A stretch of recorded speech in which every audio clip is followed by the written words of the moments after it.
one pod. Please welcome Rocky with a recorder.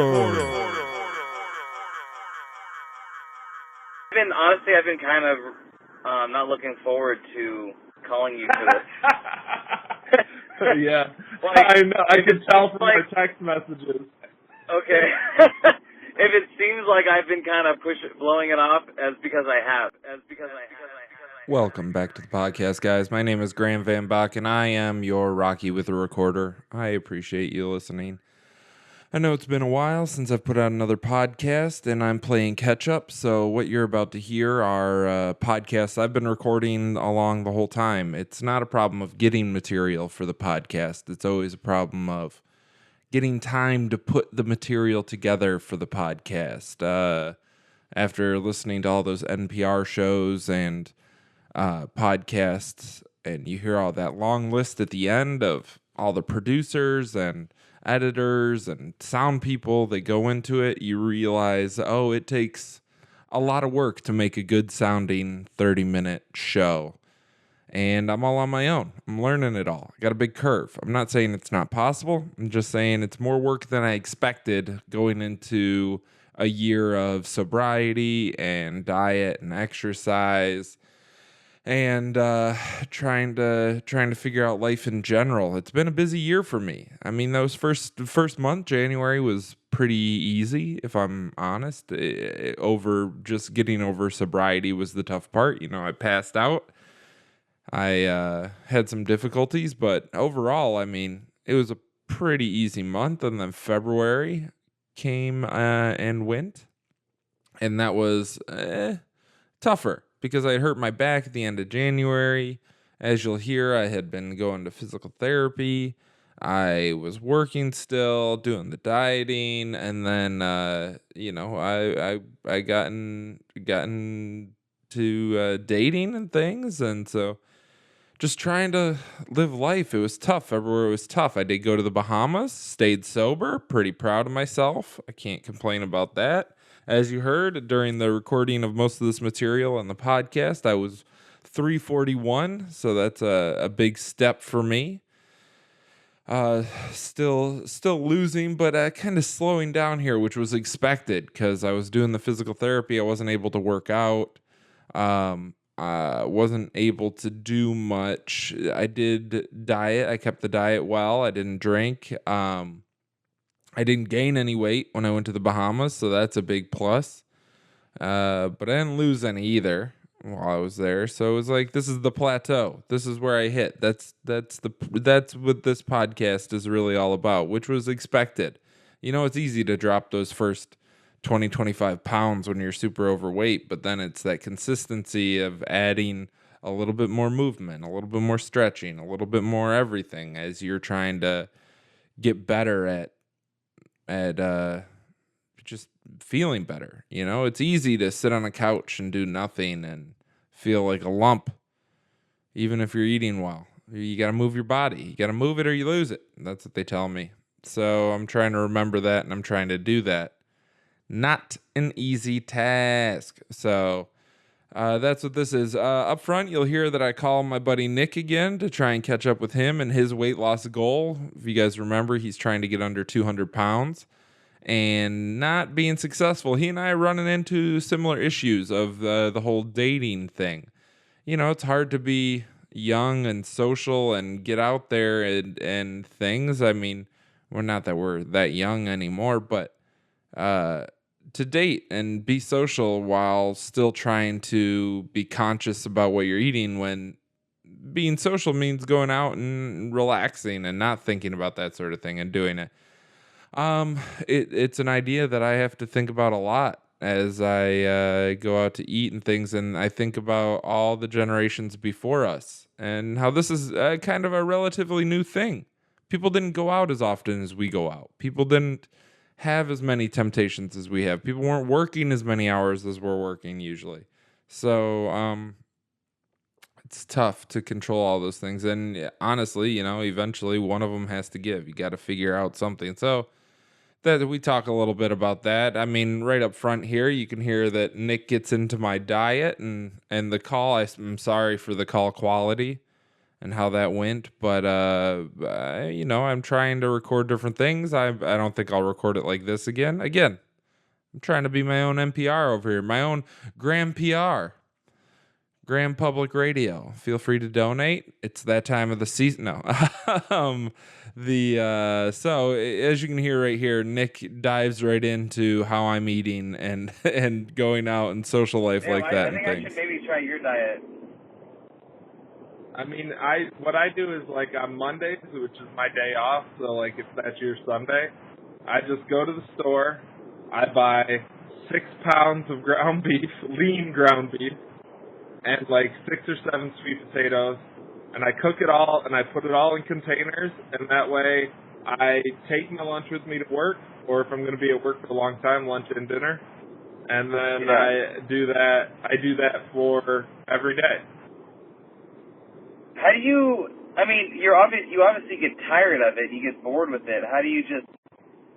I mean, I guess you've kind of just removed the enjoyment part of eating for yourself. Yeah. Because there's no way you're still enjoying it. Well, yeah, no, not at all. I will say that I've had 2 moments where one of them was today, where I was going to the grocery store. I was like walking home, and I was like, I need to eat something I enjoy. And then I was like, ooh, you know what I can eat? Cheese. So I got just a little bit of cheese to eat tonight with my regular meal. And then the other day, I was like looking for a dessert. I was like, I want something sweet. I really need it. I opened the fridge, and I just remembered that I bought club soda, just sparkling water, and I was like, ooh, club soda? It's real sad when you're... when that's what you're looking forward to. Club soda. Right. Yeah. Your whole perspective changes. Yeah, that sounds so terrible. Like, so what do you do? It's not great because you're going out to eat with people and stuff. No, that's my question. That's what I was going to ask you. Are you just not seeing anybody ever? Are you just not seeing anybody ever? Yeah, pretty much. I just work, come home, and I do my comedy show on Sundays. It's not a fun life. but it's the life that goals. you're taking on for right now. Like this is the life right now until you get to that weight, and then you can go and enjoy life again. Yeah, hopefully. Well, and hopefully I can by that time get into some sort of a routine that I can maintain and eat somewhat normal, you know? Right.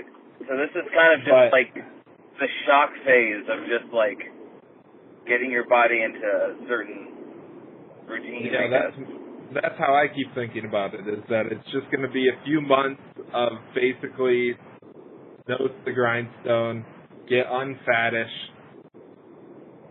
I won't get completely unfat. I don't know if that's possible, but unfattish.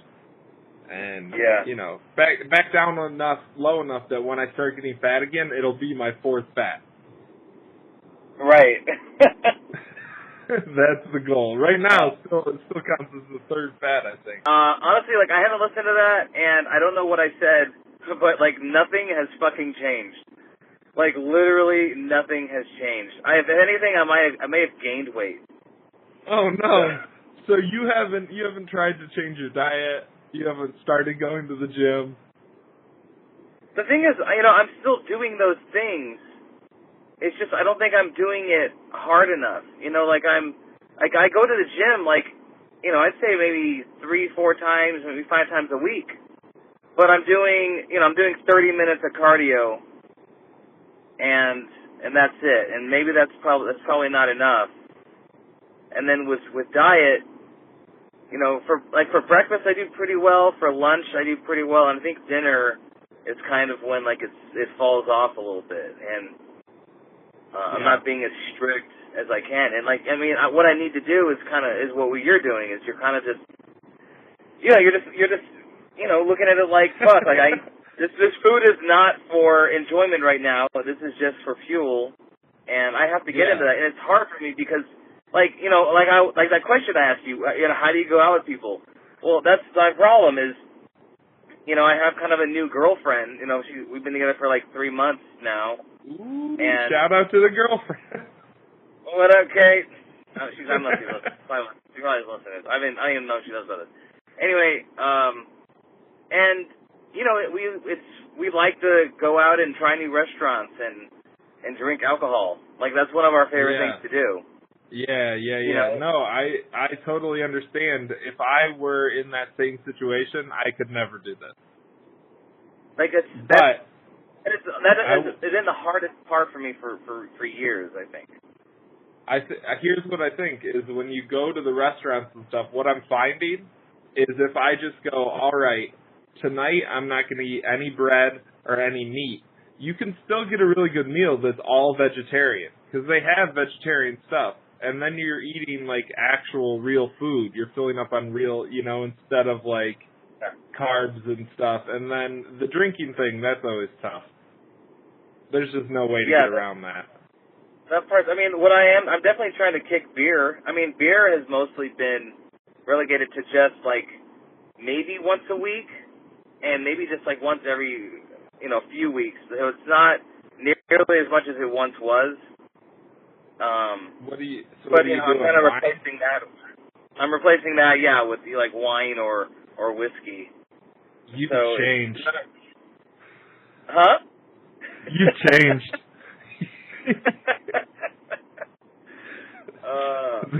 The guy who's only eating one meal for the rest of his life. I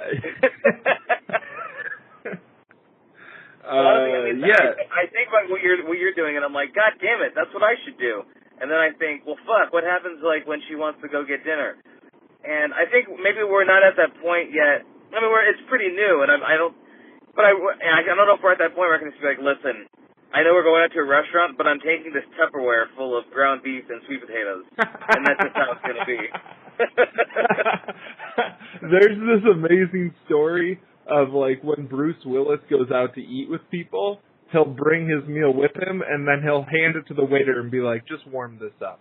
Bring it back out on a plate.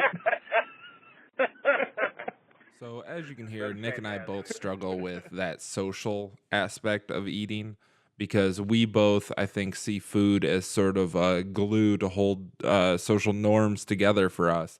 And it's very comforting. A lot of people, you know, I mean, I'm subject to a drink to make you feel better when you're, you know, in those social situations and stuff. But I think the both of us would probably agree we would much rather have like food around to comfort us and snack while we're in those weird, uncomfortable situations. And unfortunately, when you're in that sort of situation, you know, you don't think about really what you're eating so much as just, oh, this is better than feeling anxious around people and things like that. So I think it's something we're both working on now that we're both kind of getting settled into being an adult and life. I don't know, maybe that's different for us as a generation. Maybe not. Maybe I'm speaking too broadly as a generation, but I feel like, you know, I look at my parents and my grandparents and their 20s and 30s were already pretty settled in. You know, they kind of had a direction for life and knew what they were doing. The social situations weren't as uncomfortable for them, I don't think. Whereas Nick and I, we kind of have been blooming in our 30s, killing it. Sorry, Nick, if you don't agree, but that is I feel like most of us are just waste our 20s and figure life out in our 30s these days. Oh, that's the apartment door ringing. I hope you heard it. All right, and right here, you're going to hear a huge reason why nurses have a lot of trouble trying to lose weight, and it's not uncommon at all. The big thing for me, I found, was like all sugar altogether. So like all bread, no more candies, no more. That's the hardest part about nursing. I'm sure it happens where you work too, is that there's always like candy or sweets around.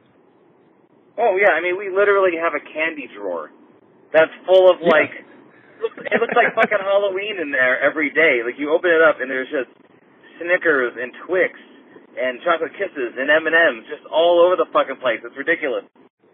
Nothing helps with the stress level more than chocolate.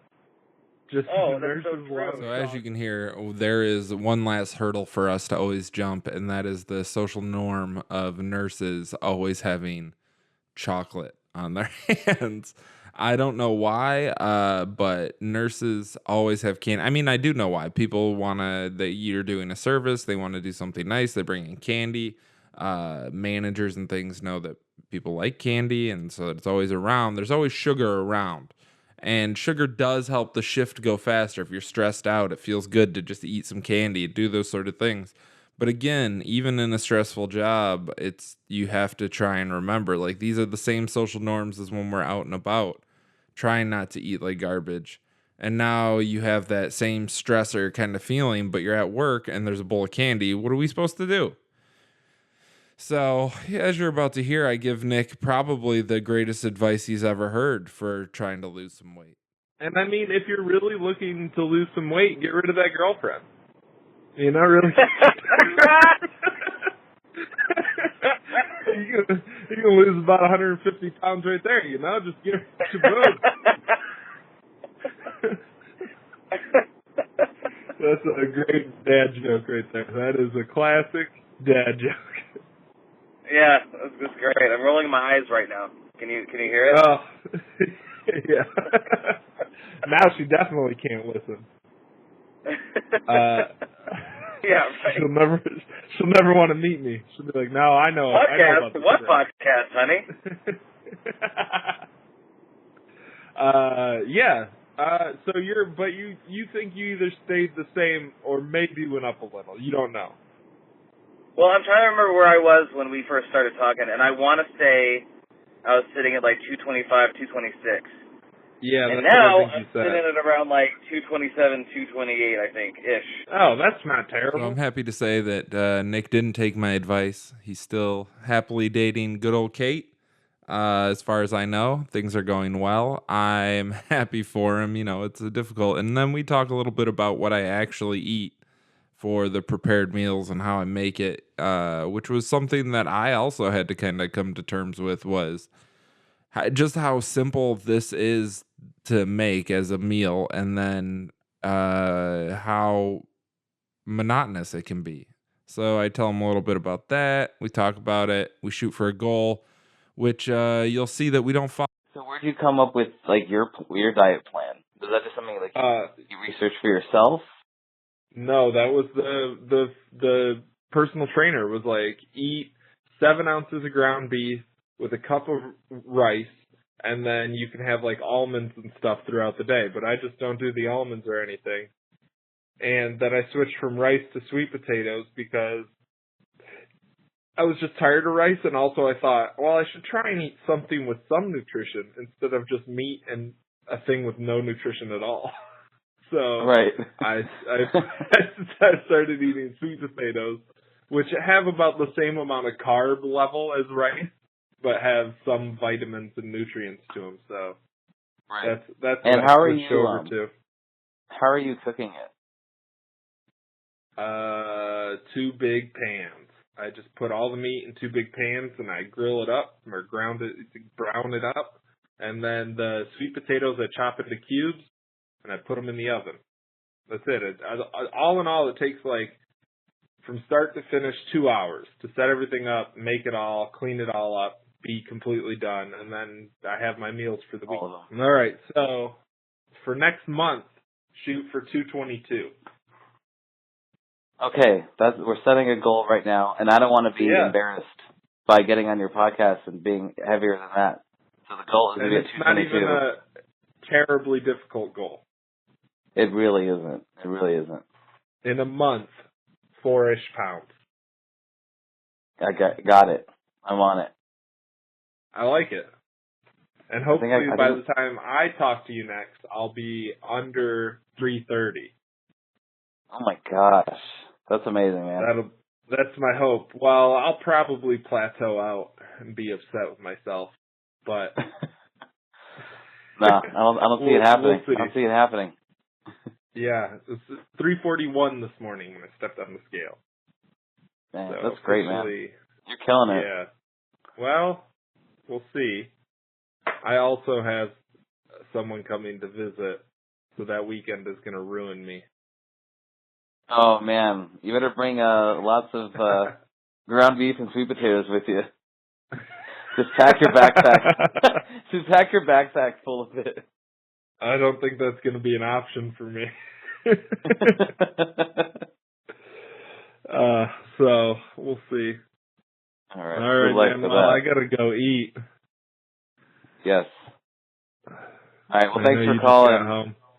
No, thank you for calling. No, yeah, that's right. I called. I'm looking forward to to checking in again in March. Yeah, I'm glad we're doing this. So at some point, we'll check back in with Nick. We'll see how he's doing, see if he ever got below 220. Technically 222. You know, I like nice even numbers. And see how he's doing. Until that time, I had been doing physical therapy, and so this is, like I said, just one of those sessions. You'll hear us joking around here at the beginning, and I can't recommend it enough. The physical therapy, it went really well. How are you doing? Good, much better this week. Much better this week? Any of the exercises feel like they're helping? Yeah. And which ones? The one that I complained about, where you have to hold your Yeah. that one for sure. The side bend ones, I don't know if I'm doing them right, and I don't know if they're as No. okay. Okay. If say I got this inflamed disc, and if I were to do nothing, if I were to just sit properly, do nothing, how long does it take for that type of tissue to deflame, uninflame? Yeah. To fully heal to where it's not vulnerable, you're looking probably 8 weeks. To not be vulnerable, not be anything. To heal to where you're not feeling it, 4 weeks, typically. If you just, if people just take it easy. But the problem is a lot of times with this, there's injuries that go along with it that occur at the same time.